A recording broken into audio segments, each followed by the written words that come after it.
हरे कृष्णा. तर गीतामृत मालिकेमध्ये सर्व मैत्रिणींचे अंतःकरणपूर्वक स्वागत आहे.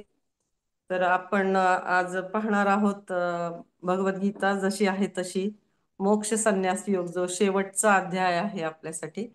तर त्यामधील श्लोक क्रमांक 9. तर आपण आहे ना प्रार्थनेने सुरुवात करूया. ओम ज्ञानतिमिरान्धस्य ज्ञानाञ्जनशलाकया चक्षुरुन्मिलितं येन तस्मै श्रीगुरवे नमः. श्रीचैतन्य मनोभीष्टं स्थापितं येन भूतले स्वयं रूप कदा मह्यं ददाति स्वपदान्तिकं. वन्देऽहं श्रीगुरो श्रीयुतापदकमलं श्रीगुरुन् वैष्णवांश्च श्रीरूपं साग्रजातं सहगणा रघुनाथान्वितं तं सजीवं साद्वैतं सावधूतं परिजनासहितं कृष्णचैतन्यदेवं श्रीराधाकृष्णपादान् सहगणा ललिता श्रीविशाखान्विताश्च. हे कृष्णा करुणा सिंधो दीनबंधो जगत्पते गोपेश गोपिका कांत राधाकांत नमोस्तुते. तप्त कांचना गौरांगी राधे वृंदावनेश्वरी वृषभानुसुते देवी प्रणमामि हरिप्रिये. वाञ्छाकल्पतरुभ्यश्च कृपा सिन्धुभ्येव च पतितानां पावनेभ्यो वैष्णवेभ्यो नमो नमः. नमो विष्णुपादाय कृष्णप्रेष्ठाय भूतले श्रीमते राधानाथ स्वामिनिति नामिने. नमो विष्णुपादाय कृष्णप्रेष्ठाय भूतले श्रीमते वेदांत स्वामिनिति नामिने.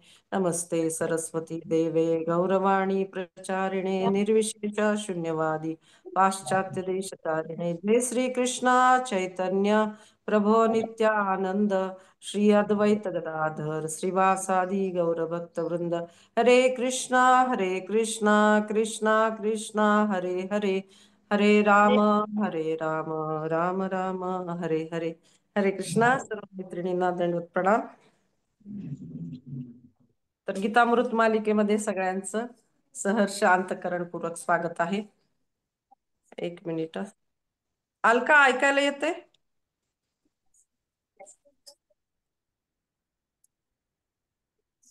हरे येते कृष्णा. येते येते. हो हो हो. चालेल. तर आपण आज पाहणार आहोत भगवद्गीता जशी आहे तशी, अध्याय क्रमांक 18 मोक्ष संन्यास योग मधील श्लोक क्रमांक 9.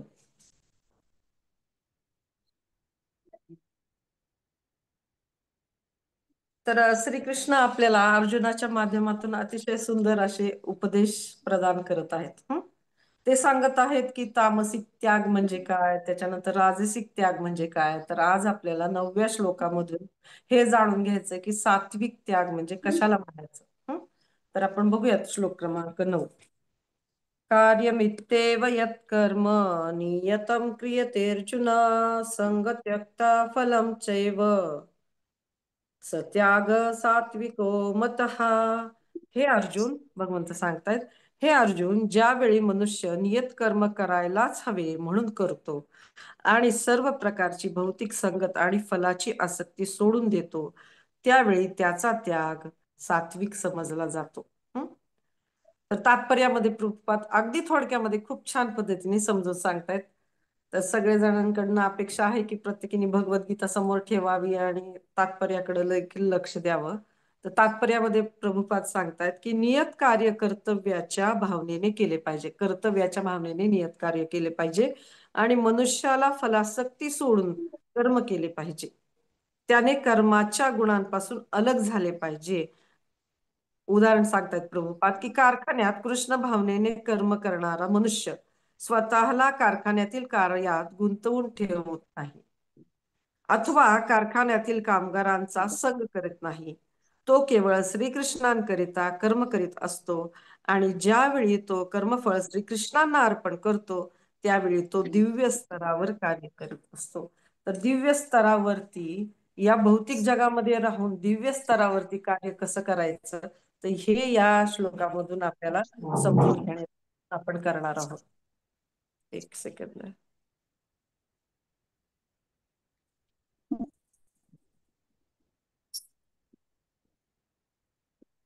प्रद्युम्न नीट आहे ना? हरे कृष्णा. अलका, तुला हे करता येईल का, बाकीच्यांना म्यूट करता येईल का?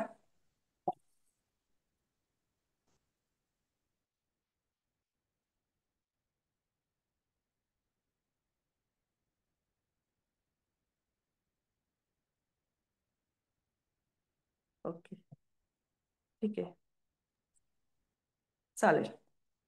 तर भगवंत या ठिकाणी सांगतात की हे अर्जुन, ज्यावेळी मनुष्य नियत कर्म करायलाच हवे म्हणून करतो, म्हणजे एक कर्तव्य भावनेने तो नियत कर्म, नेमून दिलेले जे कार्य आहे तो करतो, आणि सर्व प्रकारची भौतिक संगत आणि फळाची आसक्ती सोडून देतो. बघा, भौतिक संगत या ठिकाणी त्याग करण्याचा आपल्याला सगळ्यांना भगवंत या ठिकाणी सल्ला देत आहेत, उपदेश करत आहेत.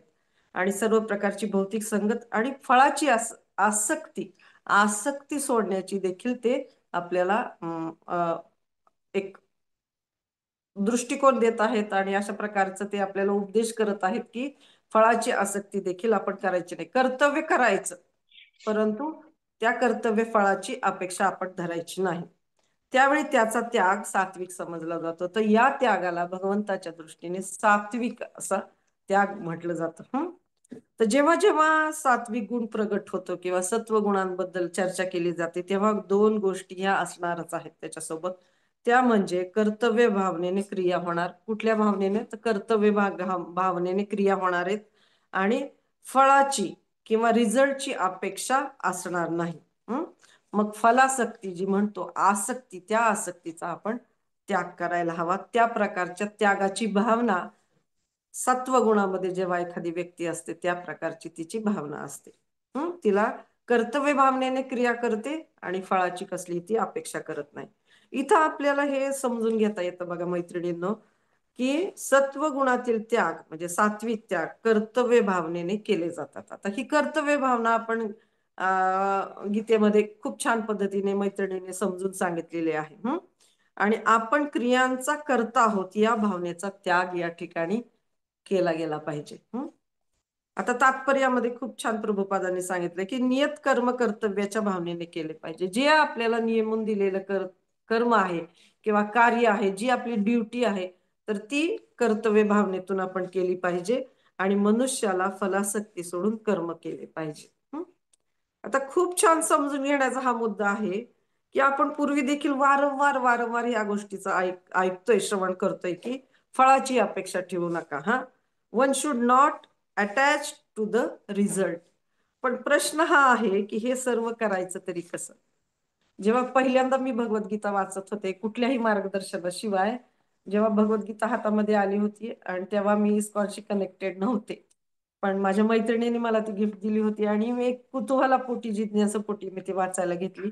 तर त्यावेळेला हा श्लोक वाचला जेव्हा, मदर्पणम किंवा मला अर्पण कर, पत्रम पुष्पम फलम तोयम यो मे भक्त्या प्रयच्छती, अशा प्रकारचे श्लोक जेव्हा वाचण्यात आले की सगळ्या काही गोष्टी ज्या आहेत त्या मला अर्पण कर, जे काही कर्मफळ आहे ती मला अर्पण कर, त्यावेळेला मला हा प्रश्न पडला होता की अर्पण कर म्हणजे करायचं तरी काय आणि कुठं अर्पण करायचं या सगळ्या गोष्टी.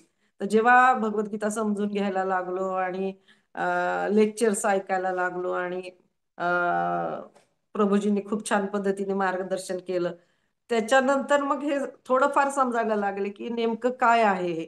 भगवद्गीता म्हणजे किती छान मैत्रीण आहे, किती छान मार्गदर्शन पत्रिका आहे, जी आपल्याला नित्य जीवनामध्ये नेमक्या कृतींमध्ये काय भावना आपली असली पाहिजे, तर त्या भावनेला खूप छान पद्धतीने योग्य चेतनेने ती भावना ठेवण्यासाठी, योग्य चेतना ठेवण्यासाठी खूप छान पद्धतीने आपल्याला एक मार्गदर्शन करत असते. त्या भावनेने जर आपण भगवद्गीतेचा अभ्यास केला आणि त्याप्रमाणे आपली दैनंदिन कृती करण्याचा प्रयत्न केला, तर खूप छान आपली चेतना होऊ शकते. खूप छान पद्धतीने आपण दैनंदिन ज्या सेवा आहेत, दैनंदिन ज्या कृती आहेत, जी कर्तव्य आहेत, ती खूप छान पद्धतीने आपण निभावू शकतो. आता भक्ती किंवा कृष्ण भावनेचा अंगीकाराशिवाय कोणीही या प्लॅटफॉर्म वरती येऊच शकत नाही.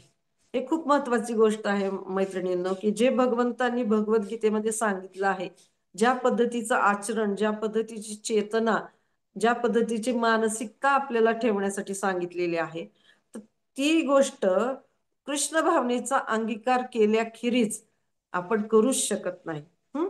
कारण याकरता उच्चतर मूल्यांची जोपासण्याची गरज आहे. हे सगळं जे काही सांगितलेलं आहे ना, हे केव्हा शक्य होऊ शकतं?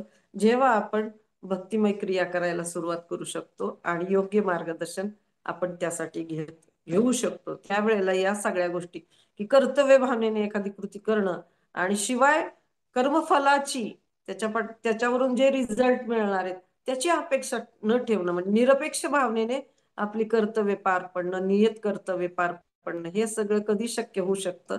तर जेव्हा आपण कृष्ण भावनेचा अंगीकार करू तेव्हा. म्हणजे त्याच्यासारखं उच्चतर मूल्याची जोपासना जेव्हा आपण करू तेव्हा या सगळ्या गोष्टी शक्य होऊ शकतात. आता खूप महत्वाचा मुद्दा या ठिकाणी विचारात घेण्यासारखा आहे, की जेव्हा आपण नेमून दिलेली कर्तव्य करतो, या भावनेने केली पाहिजेत, की मी करता नाही. म्हणजे मी करता नाही, I am not the doer, ही जी भावना आहे ना, ही खूप महत्वाची आहे. कारण आहे ना, जरी आपण कृष्ण भावनेमध्ये आलो आणि नंतर सेवा करत असलो तरी मी हे केलं, ही जर भावना त्याच्यामध्ये असेल तर त्या गोष्टीमुळं कदाचित एक विपरीत परिणाम, जो अहंकार जो आहे आपला तो वाढू शकतो आणि विपरीत परिणामाचा अनुभव त्या व्यक्तीला येऊ शकतो. म्हणून साठी हे दरवेळेला सांगितलं जातं, की आपण करता नाही ही भावना आपण वाढवली पाहिजे, या भावनेची जोपासना आपण केली पाहिजे. जे काही कर्म करत आहोत ते कर्तव्य भावनेने करतोय, पण करणारे भगवंत आहेत. करून घेणारे तेच आहेत. किंवा गुरु, ते आपल्याकडून या सगळ्या गोष्टी करून घेत असतात. जर मी करता नाही तर फळाची अपेक्षा तरी कशी काय ठेवणार? हाही एक मुद्दा महत्वाचा आहे, की जर आपण करताच नाही तर आपण फळाची अपेक्षा कशी काय करू शकतो? आता हे सगळं ना सत्वगुणातील क्रिया आहेत, त्याच्याबद्दलचं झालं. या सगळ्या ज्या क्रिया आहेत, की कर्तव्य भावनेने कार्य करणं, त्याच्यानंतर फळाची अपेक्षा न ठेवता कार्य करणं, ह्या ज्या दोन गोष्टी आहेत ना, त्या सत्वगुणांमधील जी लोक सत्वगुणामध्ये आहेत त्यांच्यासाठी या गोष्टी व्यवस्थित रीतीने जोपासले जाऊ शकतात. पण भक्तांच्या बाबतीमध्ये याचा जर कसा विचार आपण करू शकतो, या श्लोकाचा विचार भक्तांच्या बाबतीमध्ये आपण कसा करायला हवा? जे कृष्ण भावना भावित आहेत, जे त्यांची नियत कर्तव्य पार पाडत आहेत, तर मग काय फरक आहे? आपण हे बघू शकतो की फरक काय पडतो, नेमका फरक काय पडतो, की सर्वसामान्य माणसांच्या कृती आणि भक्तांच्या कृती जरी वरकरणी सेम दिसत असल्या, एकसारख्या दिसत असल्या, तरी फरक कुठं आहे ते आपल्याला बघायचं आहे. सत्वगुणी लोक आणि भक्तांमध्ये नेमका काय भेद असू शकतो, तर हे कसं समजायचं? तर सर्वसामान्य लोक आणि कृष्ण भावना भावित व्यक्ती यांच्यामध्ये काय भेद असतो ते देखील या ठिकाणी सांगितलेलं आहे. आता प्रभुपाद या ठिकाणी एक उल्लेख करतात, तुम्ही आत्ताच ऐकलं असेल, की कारखान्यात कृष्ण भावनेने कार्य करणारा मनुष्य स्वतःला कारखान्यातील कार्यात गुंतवून ठेवत नाही. तो कार्य करतो पण तो गुंतवून ठेवत नाही. गुंतवून ठेवत नाही याचा अर्थ काय? त्याचं जे मन आहे, वरकरणी त्याचं शरीर त्या ठिकाणी कार्य करते, पण त्याचं जे मन आहे ते भगवंतांचा आश्रय घेण्याकडे त्या मनाचा कल आहे, किंवा त्याचं जे मन आहे ते भगवंताच्या चिंतनामध्ये लिप्त झालेलं आहे.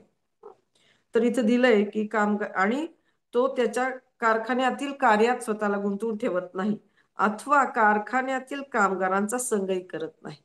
बघा, इथं आपण असं समजू शकतो की हे जे जग आहे ते कारखान्याप्रमाणे आहे असं जर समजलं, या जगामध्ये आपण आपल्या ऑफिसमध्ये किंवा कुठं ज्या काही कृती करतोय तर त्या कृतींमध्ये आपण असतो, पण आपलं जे मन आहे तर ते मन आपण भगवंतांच्या चिंतनामध्ये किंवा जे काही आपण श्रवण केलेलं आहे त्या श्रवणामध्ये जर ठेवलं, भगवद्गीतेच्या उपदेशामध्ये ठेवलं, तर आपण तिथं असून देखील आपण कृष्ण भावनाभावित असू शकतो. हा जो फरक आहे, वरकरणी आपले जे काही आता टीचर्स लोक आहेत, काही डॉक्टर आहेत, किंवा काही जॉब करतायत वेगळ्या पद्धतीचे, काही गृहिणी आहेत, त्यांची जी कृती आहे दैनंदिन, त्या देखील कुकिंग करतात.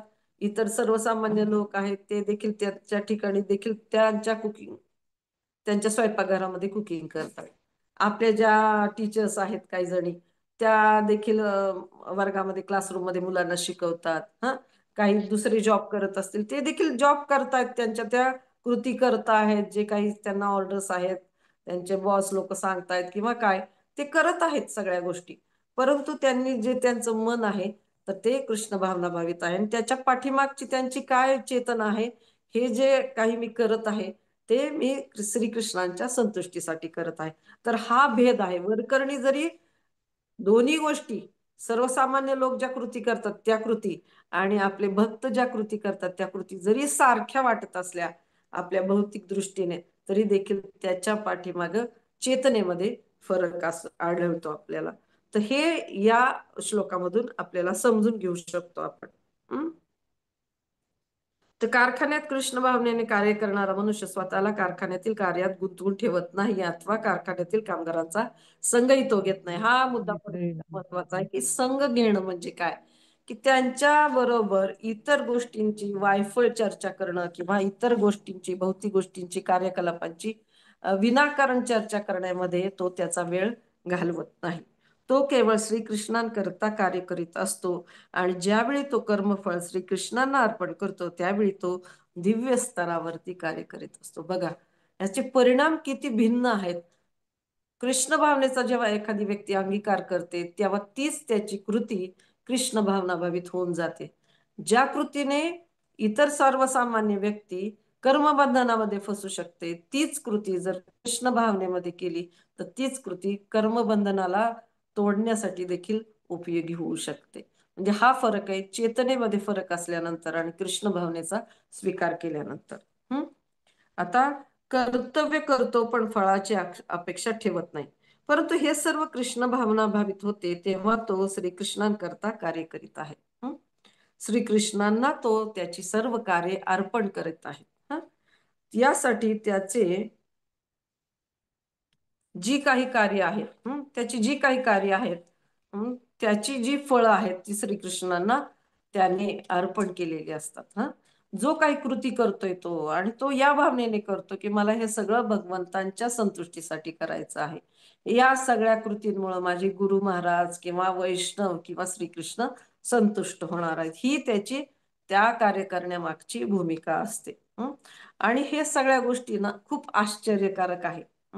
जेव्हा असं घडतं की जेव्हा एखादी व्यक्ती भगवान श्रीकृष्णांच्या आनंदाप्रित्यर्थ कार्य करते तेव्हा आपोआपच ती कृती म्हणजे सत्व रज तम या प्रकृतीच्या 3 गुणांच्या पलीकडे जाऊन बसते. तीच कृती या भौतिक जगातली ती कृती आहे, तरी सुद्धा भौतिक दिसणारी ती कृती आहे, तरी सुद्धा ती कृती ही सत्व रज तम या गुणांच्या पलीकडे जाऊन उच्चतर स्तराला ती कृती जाऊन बसते. 3 गुणांच्या पलीकडे ती कृती जाऊन बसते, म्हणजे गुणातीत उच्च अशा स्तरावरची ती कृती होऊन बसते. आणि या प्रकारे आपण या गोष्टी समजून घेऊ शकतो की तीच कृती कृष्ण भावनाभावित जर असेल तर निश्चितच भगवंतांच्या संतुष्टीसाठी केलेली असेल तर ती कृती भगवंतांच्या जवळ जाण्यासाठी व्यक्तीला मदत करत असते.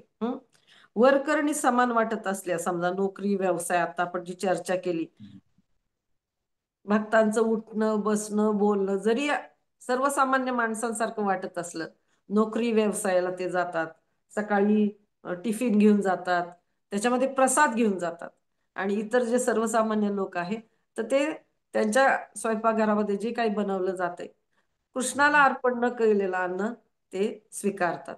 अर्थात या ठिकाणी आपण हे लक्षात घेतलं पाहिजे की आपण प्रयत्न केला पाहिजे सर्वसामान्यांना देखील कृष्ण भावना देण्याचा, त्याच्यामुळं त्यांच्या ज्या दैनंदिन कृती आहेत त्या कृष्ण भावना भावित होतील आणि त्यांना देखील भगवंताची कृपा प्राप्त होऊ शकते.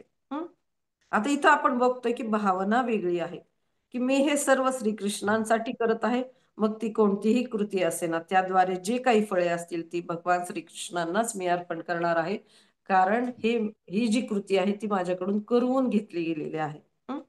मी भोगता नाही, ही जी भावना आहे ती भावना आपल्या हृदयामध्ये दृढ करण्याची जी बिंबवण्याची जी परिणाम जो आहे या गोष्टीसाठी, तर तो भगवद्गीता आपल्याला या ठिकाणी या श्लोकांमधून देत आहे की भगवंत म्हणतात एका ठिकाणी भगवद्गीतेमध्ये, भोक्तारम यज्ञ तपसा सर्व लोक महेश्वरम. भगवंतच हे भोक्ता आहेत सर्व गोष्टींचे आणि सर्व यज्ञांचे ईश्वर तेच आहेत आणि त्यांना सगळ्या गोष्टी अर्पण केल्या पाहिजेत. तर हे कशा पद्धतीने करायला पाहिजे तर ते या श्लोकामध्ये भगवंत या ठिकाणी प्रगट करत आहेत. म्हणजे आपण हे लक्षात घेऊ शकतो की श्रीकृष्णांना अर्पण केलेला असतो ते जे अन्न असतं त्याला प्रसाद म्हटलं जातं. आणि जो भगवंतांना अर्पण केलेला आहे तो प्रसाद असतो. अर्थात भक्त म्हणजे त्यांच्या जीवनातील सर्व गोष्टी भगवंतांना केंद्रस्थानी ठेवून त्यांना अर्पण करून प्रत्येक गोष्ट ते करत असतात. आणि नंतर प्रसाद रूपाने त्याचा स्वीकार ते करत असतात. म्हणजे स्वतःला भोगी बनवायचं नाहीये आपल्याला, स्वतःला त्यागी देखील बनवायचं नाही असतं, स्वतःला भगवंताचे सेवक म्हणून आपल्याला कार्य करायचं आहे. हं? तर अर्थात भक्तांची कृती वरवर पाहता इतर भौतिक लोकांप्रमाणेच वाटत असल्या तरी त्याच्यामधील भाव हा वेगळा आहे, चेतना खूप उच्चतर आहे. हं?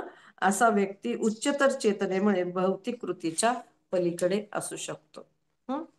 तर आपल्याला भगवद्गीता जी मार्गदर्शन पत्रिका आहे किंवा मॅन्युअल आहे, तर आपण प्रत्येक श्लोकामागे काय उपदेश नेमका आपल्यासाठी आहे दैनंदिन जीवनामध्ये, त्याची उपयुक्तता आपण कशी दैनंदिन जीवनामध्ये आपण कशा पद्धतीने हा श्लोक उतरवू शकतो, तर तो अभ्यास आपण कसा केला पाहिजे. तर आपल्याला अभ्यासासाठी आत्मपरीक्षणासाठी हा मुद्दा खूप महत्वाचा आहे मैत्रिणींनो, की मी जी काही कृती करत आहे ती माझ्या आनंदा करत आहे, माझ्या आनंदाकरिता करते, माझ्या स्वार्थासाठी करत आहे, किंवा इतरांच्या भक्तांच्या भगवंतांच्या गुरु महाराजांच्या संतुष्टीसाठी करत आहे. हे जर प्रश्नचिन्ह आपण स्वतःला जर विचारलं, हा जर प्रश्न आपण स्वतःला विचारला प्रत्येक कृती मागे खरंच माझा काय उद्देश आहे.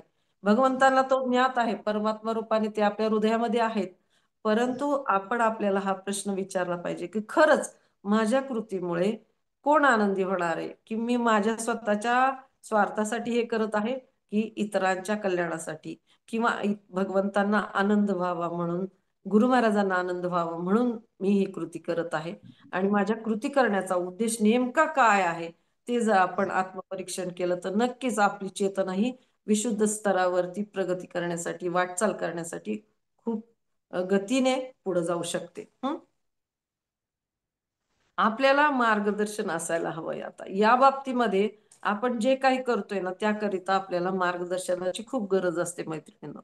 की हे जे श्लोक आहेत किंवा भगवंताचे जे उपदेश आहेत ते आपल्याला दैनंदिन जीवनामध्ये कसे आपण प्रगट केले पाहिजेत, कशा पद्धतीने आपण दैनंदिन कृती आपल्या असल्या पाहिजेत, की या भावनेने आपल्या त्या कृती बनतील, की आपण त्याच्यातून रिझल्ट फळाची अपेक्षा न करता, आसक्ती न ठेवता कर्तव्य भावनेने आपल्या सगळ्या कृती पार पाडू.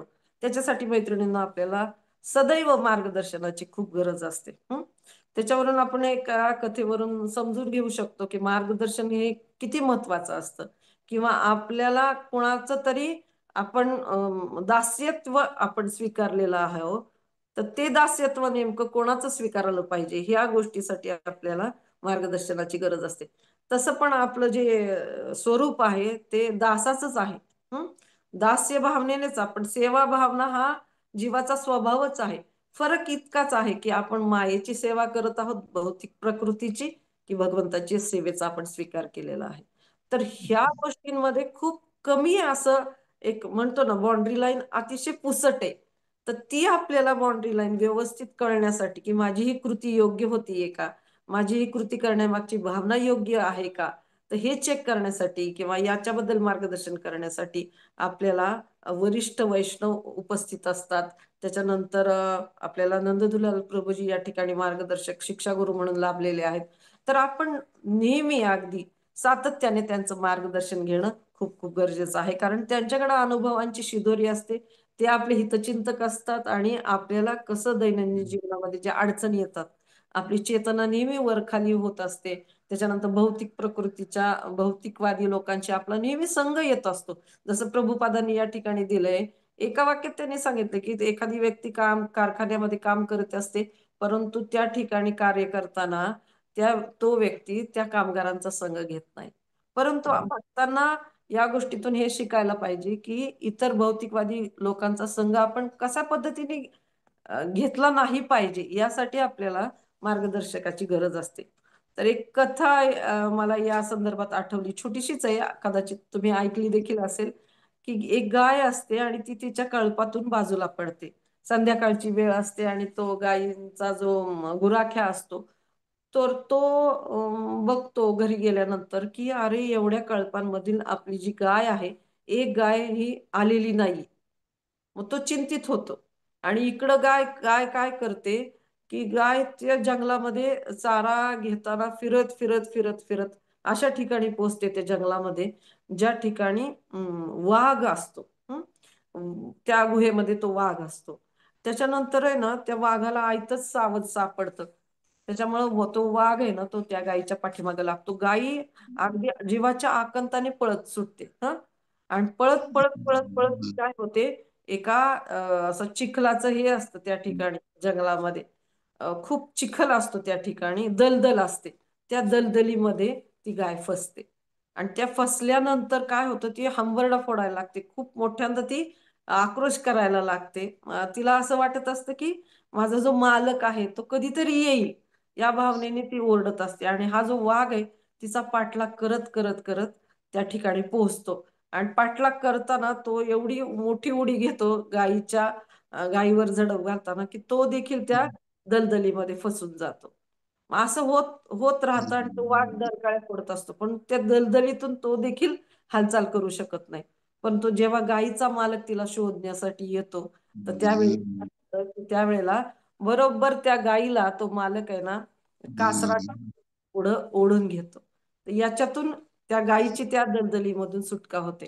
तर याच्यातून आपण हे बघू शकतो की ज्या वेळेला एखादा स्वामी किंवा मालक किंवा मार्गदर्शक आपण निवडतो आणि योग्य पद्धतीने त्यांच्या उपदेशानुसार कार्य करायला सुरुवात करतो, त्या वेळेला अशा प्रकारच्या दलदलीतून आता आपण बघू शकतो की जेव्हा काही जण कंठी घालतात, तर त्यावेळेला असं सांगितलं जातं की कंठी म्हणजे काय की रस्त्यावर जी मोकाट कुत्री असतात ना, तर त्यांना म्युन्सिपाल्टीचे लोक घेऊन जातात, कारण त्यांचा मालक कोणी नाहीये.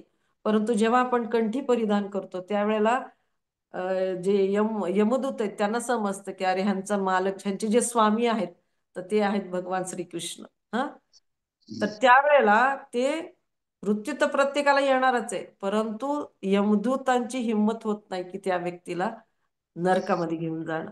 तर आपण या ठिकाणी हे समजून घेऊ शकतो की मार्गदर्शक किंवा स्वामित्व स्वीकारणे ही आपली गरजच आहे. स्वामित्व कोणीतरी आपल्या स्वामी आहेत आणि त्यांच्या अधिकाराखाली त्यांच्या उपदेशानुसार आपण आपल्या दैनंदिन सेवा, दैनंदिन कृती आपण केल्या पाहिजे. त्यांचं मार्गदर्शन नित्यपणे घेतलं पाहिजे, जेणेकरून आपल्याला या भौतिक जगातल्या दलदलीमधून सुटण्यासाठी खूप छान पद्धतीने मदत होऊ शकते. तर इथं आपण बघतोय की आपल्याला मार्गदर्शनाची गरज आहे आणि या मार्गदर्शनातून हे कृष्ण भावनाभावित होण्यामध्ये आपल्याला खूप छान पद्धतीने मदत होऊ शकते. अजून एक महत्वाचा किंवा मुद्दा किंवा सार हेच आहे की दैनंदिन जीवनामध्ये ज्या काही कृती करू त्या श्रीकृष्णांच्या गुरूंच्या आनंदाकरिताच आपण केल्या पाहिजेत.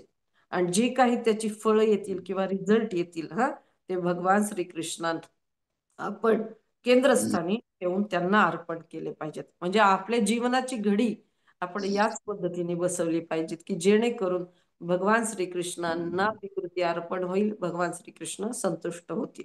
म्हणजे दिनचर्या आपली हरिचर्या आपण बनवली पाहिजे. आणि आश्चर्यकारक असे रिझल्ट आपल्याला या ठिकाणी आपण चमत्कारिकरित्या या गोष्टी सगळे ही जी दलदल आहे ती चमत्कारिकरित्या पार करू शकतो, जर आपण अशा पद्धतीने आपलं वर्तन, आपली कृती आणि त्याच्या पाठीमागची चेतना ठेवली तर. हं? आणि योग्य पद्धतीने आपण भगवान श्रीकृष्णांशी जोडले जाऊ शकतो. जो संबंध आपला पुसट झालेला आहे तो संबंध योग्य रीतीने जोडण्यासाठी या सगळ्या कृती आपल्याला मदत करू शकतात. हं? आता पूर्वी आपण आठवू शकतो की पूर्वी लवकर उठणं या सगळ्या गोष्टी कदाचित तुम्ही करत असाल, परंतु लवकर उठणं, स्नान करणं या सगळ्या गोष्टींचा वेगळ्या पद्धतीने आपण या सगळ्या गोष्टींकडे बघत होतो किंवा आळस करू शकत असो. पण आता हे आपलं कर्तव्य झालेलं आहे की लवकर उठून, कारण आपल्याला आपल्या गुरूंनी सांगितलं की 16 माळा जप करा आणि त्याच्यानंतर माळेवरती करा. आणि आपल्याला प्रभुपाद आणि वरिष्ठ वैष्णव देखील हेच मार्गदर्शन करतात की पहाटे उठून काहीतरी 16 माळा करा की जेणेकरून तुम्हाला त्याचा खूप लाभ होऊ शकतो आणि त्याच्यामुळे तुमची चेतना ही वेगळ्या पद्धतीची असू शकते. तर आपण ह्या सगळ्या ज्या गोष्टी आहेत ना त्या आपण जसं मार्गदर्शन केले त्याप्रमाणे जर आपण करत राहिलो तर आपली चेतनाही उच्चतर लेवलला जाऊ शकते. आणि त्याच्यामध्ये एक महत्वाची गोष्ट इथं आहे की मी फळ भोगणार नाही. तर ही जी भावना आहे की मी फळ भोगणार, म्हणजे या सगळ्या गोष्टींचा मी आता आनंद उपभोगणार, तर ही जी भावना आहे त्या भावनेचा त्याग, तो खऱ्या अर्थानं शुद्ध सत्वामधील त्याग म्हणावा लागेल. मी हे केलंय, हे माझ्यामुळं झालंय, मी ही सेवा केलंय, मी होते म्हणून ही सेवा घडली, किंवा मी होते म्हणून हे नीट झालं, मी नसते तर या ठिकाणी काय झालं असतं.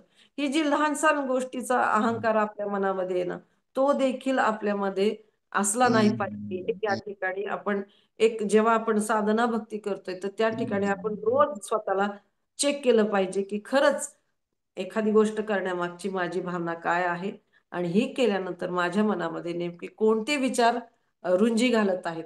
आणि जर अशा प्रकारचे दूषित विचार जर आपल्या मनामध्ये येत असतील की हे माझ्यामुळे झालं, मी होते म्हणून झालं, आणि माझ्यामुळे ह्या सगळ्या गोष्टी घडलेल्या आहेत, तर निश्चितच आपल्याला अजून योग्य प्रकारे आपण स्वतःला मार्गदर्शन घेतलंच पाहिजे आणि आत्मपरीक्षण देखील केलं पाहिजे.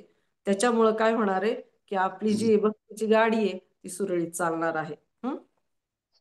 कारण भगवंतांना अहंकार अजिबात आवडत नाही. या बाबतीमध्ये एक छोटस आठवण झाली की जेव्हा कुरुक्षेत्रावरचं युद्ध झालेलं होतं, तर त्यावेळेला युद्ध समाप्त झालं आणि पांडवांचा विजय झाला. त्यावेळेस जे काही जीवित लोक होती तर त्यांच्यामध्ये चर्चा घडायला लागली की नेमकं कोणामुळे हे युद्ध जिंकलं गेलं. तर सगळेजण काय म्हणाले की आपण असं करूयात, म्हणजे अर्जुनामुळे जिंकलं की भीमामुळे जिंकलं की अजून कोणामुळे जिंकलं गेलं. कारण अर्जुनाने काही योद्ध्यांना मारलं कौरवांच्या, त्याच्यानंतर भीमानी कौरवांना मारलेलं होतं. असं बऱ्याच गोष्टी घडलेल्या होत्या. त्याच्यामुळं संभ्रमामध्ये होते लोक की नेमकं कोणामुळे हे विजय प्राप्त झाला. तर सगळे लोक ना नंतर असं ठरलं की जो बारबारिक होता, श्रीकृष्ण त्यांना वरदान दिलेलं होतं की त्याचं जे मस्तक होतं ते त्या एका टेकडीवरती ठेवण्यात आलेलं होतं. कारण त्याला ना इच्छा होती कुरुक्षेत्राचं युद्ध बघण्याची. तर त्यांनी सगळं युद्ध 18 दिवसाचं पाहिलेलं होतं. मग त्या ठिकाणी हे सगळे लोक गेले आणि त्याला विचारलं की कृपया आम्हाला हे सांगा, तुम्ही सगळं 18 दिवसाचं युद्ध पाहिलंय, तर नेमकं कोणामुळं यश आलं, कोणामुळं विजय आला, विजय प्राप्त झाला, ते आम्हाला सांगणार का? तेव्हा ते बारबारिक असं सांगतात की मला ना युद्धभूमीवरती युद्ध चालू असताना केवळ भगवान श्रीकृष्णांचं जे सुदर्शन आहे ते सर्वत्र फिरताना दिसत होतं. म्हणजे याच्यावरून आपण हे समजून घेऊ शकतो की करता आपण नसतो, करता हे सगळं करणारे भगवंत असतात. आपण फक्त निमित्त मात्र भवसव्यसाची. ही जर भावना आपल्या मनामध्ये ठेवली तर तो अहंकार देखील आपल्याला येणार नाही, आणि अहंकारामुळेच बऱ्याच गोष्टीचं पतन होऊ शकतं. तर त्या गोष्टीपासून आपण वाचू शकतो. त्याच्यानंतर रामायणमध्ये एक गमतीशीर घटना अशी उल्लेख येतो की जेव्हा रावणाकडचे बरेचसे जण ठार होतात, बरेचसे राक्षस ठार झालेले असतात, तेव्हा एक जो वानर असतो तो दुसऱ्या वानराला त्याच्या शौर्याची कथा सांगत असतो. तर तो सांगत असतो की मी एवढा मोठा तो राक्षस होता, त्या राक्षसाचे मी दोन्ही पाय छाटले. अरे बापरे, दुसऱ्या वानरावरती खूप चांगलं इम्प्रेशन पडतं, बापरे केवढा तू शूर. त्याच्यानंतर तो म्हणतो त्या दोन्ही त्या राक्षसाचे मी हात पण छाटून टाकले. तर तो म्हणतो की अरे, एवढं दोन दोन हात छाटणं, एवढं दोन दोन पाय छाटणं, ह्याच्यापेक्षा तू त्याचं मस्तकच का नाही रे छाटलं पहिल्यांदाच एका घावात. तर तो म्हणतो नाही, ते कोणीतरी आधीच छाटलेलं होतं. तर याच्यावरून आपण हे बघू शकतो की कर्ता हम इति मन्यसे, म्हणजे अहंकार विमूढ आत्मा, जो विमूढ असतो किंवा जो अहंकारी असतो, तर तो प्रत्येक कृतीमाग आपण केलं, स्वतः केलं ही भावना असते. परंतु भगवंताचे जे भक्त आहेत किंवा कृष्ण भावना भावित व्यक्ती आहे, ते सदैव कुठल्याही गोष्टी मागे, मग चांगली गोष्ट असू द्या किंवा वाईट गोष्ट त्यांच्या जीवनामध्ये घडू द्या, त्या गोष्टी मागे भगवंताचा हातच नेहमी पाहतात. तर या गोष्टीची सुरुवात, या चेतनेची सुरुवात करण्यासाठी आपण या श्लोकावरून आपण अभ्यास केला पाहिजे, स्वतःचं आत्मपरीक्षण केलं पाहिजे. इथं तेच सांगितलं गेलंय की एक कर्तेपणाची जी भावना आहे, I am not the doer, तर कर्तेपणाच्या भावनेचा आपण त्याग केला पाहिजे. कर्तव्य केलं पाहिजे, परंतु कर्तव्य केले करताना कर्तेपणाची जी भावना हृदयामध्ये येते तिचा आपण त्याग केला पाहिजे. तर आता आपण इथं पाहतो आहोत की सर्व कार्यांचा त्याग केला नाही, कर्मफळांचा त्याग केला नाही आणि कर्तेपणाचा त्याग करण्याचं महत्व या ठिकाणी आपल्याला या श्लोकामधून प्रभुपाद खूप छान रीतीने समजून सांगत आहे. आता आपण बघतो की शास्त्रांचं वचन हे आहे आणि आपल्याला हरे कृष्ण महामंत्र गुरु महाराजांनी आणि सांगितलेलं आहे, शिक्षा गुरूंनी सांगितलं आहे की हरे कृष्ण कृष्ण कृष्ण हरे हरे हरे राम राम राम हरे हरे. तर या महामंत्राचा आपण नियमितपणे जप केला पाहिजे, हे आपलं कर्तव्य आहे. त्यासाठी आपण आपल्या दैनंदिन क्रिया या पद्धतीने आपण बसवल्या पाहिजेत की आपल्या वेळेचा योग्य तो उपयोग होईल आणि त्या सगळ्या कृती आपल्या कृष्ण भावना भावित होण्यासाठी मदत होईल.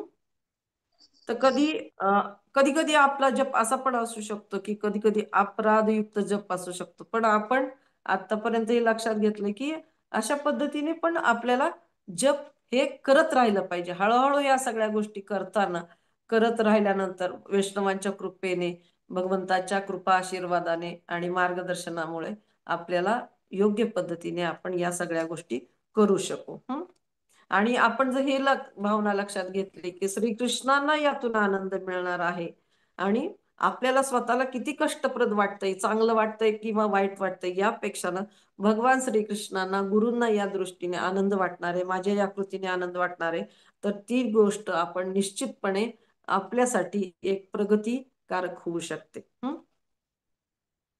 आणि आपण हे देखील भावना जर ठेवली, मी एक लेक्चर मध्ये ऐकलं की भगवत कृपेमुळं माझ्याकडून ही गोष्ट, ही सेवा घडून येत आहे, गुरूंच्या कृपेमुळं, गुरूंच्या आशीर्वादाने माझ्याकडून, नाहीतर माझ्यामध्ये अशी काही शक्ती नाहीये, परंतु गुरूंच्या कृपेने या सगळ्या गोष्टी शक्य होत आहेत. त्याच्यामुळे नेहमी आपण कृतज्ञ भावनेने आपण सगळ्या गोष्टी केल्या पाहिजेत. किंवा वैष्णवांच्या आशीर्वादाने या सगळ्या गोष्टी घडत आहेत. तर हे विज्ञान समजून घेणं आपल्याला या श्लोकामुळं सहज शक्य होऊ शकतं प्रभुपादांच्या तात्पर्याच्या आधारे. तर एकदा एकदा एक 2 मिनिटात आपण पूर्ण करत आहोत. तर जयानंद प्रभू जे होते प्रभुपादांचे शिष्य, तर ते ना रात्री टॅक्सी चालवायचे. ब्रह्मचारी होते, रात्री टॅक्सी चालवायचे आणि त्याच्यातली जी रक्कम आहे, तर ती रक्कम टॅक्सी चालवून ती जी रक्कम मिळणार आहे तर ती प्रभुपादांच्या स्वाधीन करायचे, कारण प्रचारासाठी, इतर गोष्टींसाठी, कृष्ण भावनेसाठी या सगळ्या गोष्टी लागायच्या. त्यांची जी कृती आहे ती पूर्णपणे कृष्ण भावना भावित असते. जरी असं वाटत असेल कोणाला की भौतिक जगातल्या लोकांना की अरे हे तर टॅक्सी चालवतात, हे कसले आले भक्त, परंतु त्यांच्याकडून जे पैसे त्यांना मिळायचे, लक्ष्मी मिळायची, तर ती कृष्ण भावनेच्या प्रचारासाठी उपयुक्त असायची. त्यांची ती कृती देखील कृष्ण भावना भावित असायची. तर प्रभुपाद या एका ठिकाणी म्हणतात की त्यांना जेव्हा मायापूर मंदिराचं काम चालवलं होतं आणि मायापूर मंदिराच्या कार्यासाठी खूप असे सिमेंटची पोती वगैरे आणावी लागायची आणि त्याच्यानंतर भरपूर त्या ठिकाणी कार्य सुरू झालेलं होतं. तर तिथं गुणार्णव प्रभू म्हणून साठी जे होते, तर त्यांच्याकडे ती सेवा होती की ती सिमेंटची पोती जे ट्रकच्या ट्रक येत आहेत तर ती ओतून घ्यायची आणि मोजायची. तर ती सेवा गुणार्णव प्रभूजींची असायची. तर त्यांना वाटायचं की इतर भक्त आहेत ते सकाळी सकाळी जप करतायत आणि मी मात्र इथं सिमेंटची पोती मोजतोय, त्याच्यामध्ये माझा भरपूर वेळ जातोय. तर त्यांनी त्यांची भावना, हृदयातली जी भावना आहे ती प्रभुपादांजवळ व्यक्त केली. तर प्रभुपाद त्या ठिकाणी त्यांना म्हणाले की ही शुद्ध भक्ती आहे, म्हणजे कृष्ण भावना भावित कृती जी आहे, हे तू जे कार्य करतोय ते मंदिराच्या उभारणीसाठी आहे. आणि त्याच्यानंतर त्यांचा जो जप आहे तो उशिरा व्हायचा, पण प्रभुपादांनी त्यांना या ठिकाणी काय ऍप्रिशिएट केलं आणि कसे प्रोत्साहन दिलं बघा, की तू जी कृती करतोय ती श्रीकृष्णांच्या घरासाठी करत आहे. भले ते कार्य बाह्य दृष्टीने सर्वसामान्याप्रमाणे असेल, परंतु तेच कार्य भगवंतांच्या प्रित्यर्थ आपण करत असू आणि आपण जर त्याच्या फळांचा त्याग करत असू, श्रीकृष्णांना नुसता फळांचा त्याग नाही तर तो श्रीकृष्णांना अर्पण करत असू, तर तीच कृती ही अतिशय मोलाची आणि दिव्य स्वरूपाची होऊ शकते. तर या श्लोकातून प्रभुपादांच्या तात्पर्याच्या आधारे मी जे काही ऐकलं तुमच्यापर्यंत आणण्याचा प्रयत्न केला. तशी माझी खरंच काही पात्रता नाहीये, पण तुमची ऐकण्याची इच्छा आणि प्रभुपादांच्या तात्पर्यामधून जे काही इतर महान वैष्णवांकडून ऐकलं ते वेटर प्रमाणे तुमच्या समोर प्रस्तुत केलं. जर काही चूक झाली असेल तर क्षमा करा, आणि कुणाला या बाबतीमध्ये दैनंदिन जीवनामध्ये काही प्रश्न असेल तर तो तुम्ही विचारू शकता. हरे कृष्णा. Thank you so much. हरे कृष्णा. अलका अनम्यूट करता येईल का?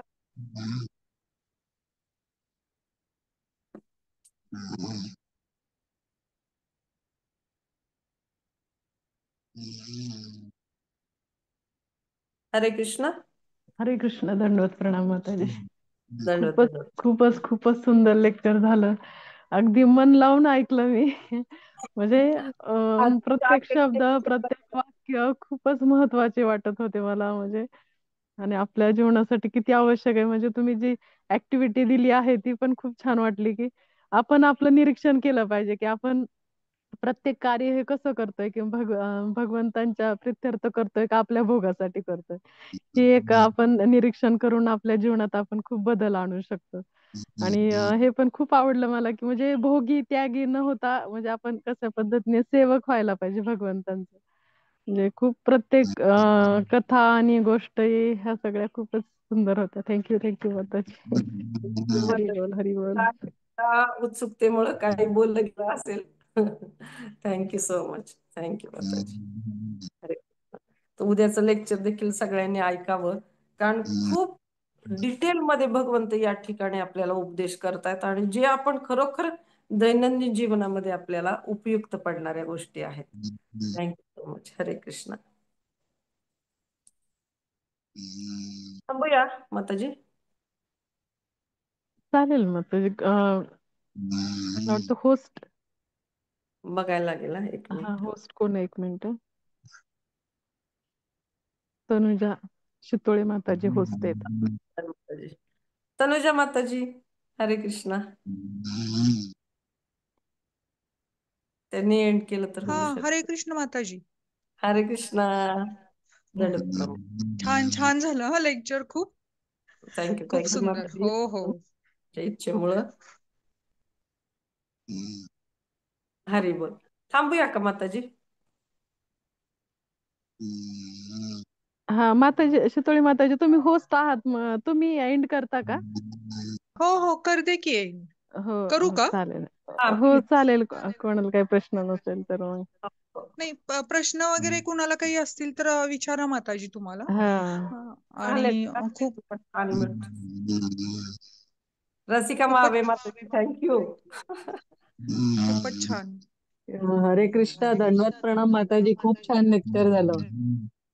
आताच आपण शिकतोय की आपल्याला याचा रिझल्ट घ्यायचा नाही किंवा कर्मफळाची आसक्ती नाही. लेक्चर देताना हे सारखं डोक्यात ठेवायला लागतं माताजी, की ही जी प्रशंसा आहे ती सगळी प्रभुपादांकडे आपल्याला सोपवता यायला पाहिजे, किंवा आपल्या शिक्षा गुरूंकडे पाठवली पाहिजे. इदम न मम. त्याप्रमाणे सांगत आहोत सगळ्या गोष्टी. उलट प्रार्थना करा आणि आशीर्वाद द्या माताजी. हरे कृष्ण.